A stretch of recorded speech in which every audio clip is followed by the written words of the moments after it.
Сәлем достар, бүгін сіздермен бірге соя етінен тіл үйіретін әрі ерекше салат жасаймыз. Сонымен салатымызды жасауға кірісейік. Соя етін қайнап тұрған суға салып, 4-5 минут шамасында пісіріп аламыз.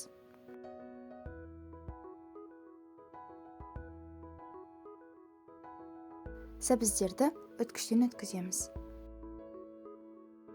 1 шай қасық тұз, 1 шай қасық қант және 1 шай қасық 4 немесе 6% уксус құйып жақсылап араластырамыз. Сәбіздің бетін жауып 5-10 минутқа тындырып қоямыз.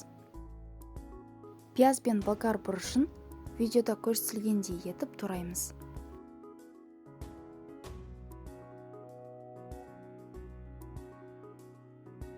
Табаға май құйып қыздырамыз. Қызып тұрған майға алдымен пиязды салып жақсылап қуырып аламыз.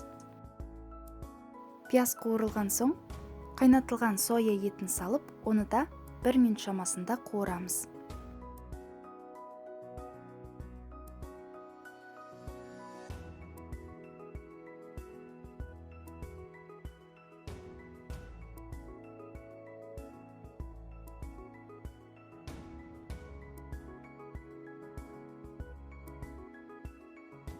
Туралған болгар бұрышы және дәмдеуіштерді салып араластырамыз.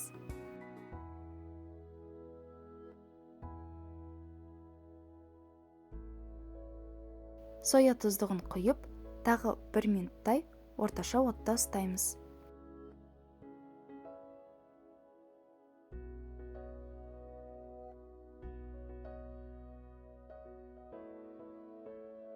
Екі қызанақ және 2 қиярды видеода көрсетілгендей етіп турап шығамыз.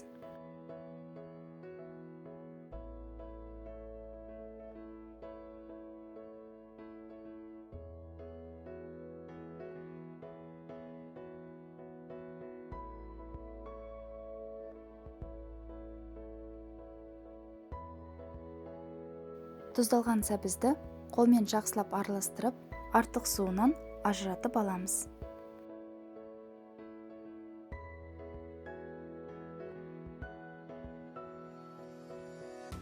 Сәбіздің үстіне қуырылған соя етін, қияр және қызанақты саламыз. Және де дәмдеуіштерін салып жақсылап араластырамыз.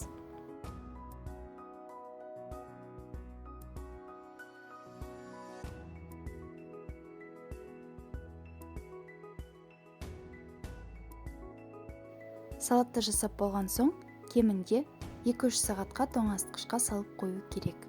Сонда бүкіл дәмдеуіштер мен соя тұздығы соя етіне жақсы сіңеді. Біздің тіл үйіретін соя етінен жасалған салатымыз да дайын. Бізбен бірге болғандарыңыз үшін алғысым шексіз. Келесі кездескенше.